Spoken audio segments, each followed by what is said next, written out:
රුධිර වහනය ආදාන හිමින් නෙමෙයි හයියෙන්. කියන්න බෑ. රුධිර වහනය හෝ විචලනය නිසා රුධිරේ පරිමාව අඩු වී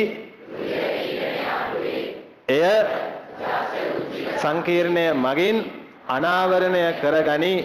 එමගින් ශ්‍රාවය කරයි. රෙනින් අක්මාව මත ක්‍රියා කර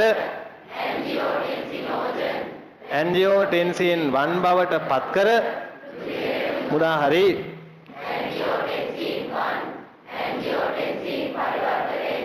මගින් 2 බවට පත් වේ.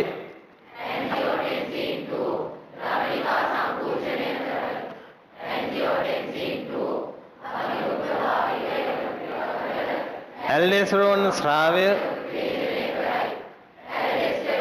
රුධිරය ඔස්සේ පරිවහනය වී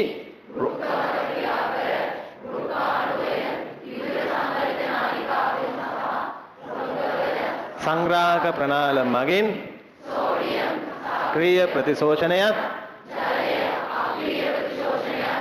තේජනය කරයි. රුධිර පරිමාව ජක්ෂ්ඨකුච්චික සංකීර්ණය නතර වේ. මෙය done. S1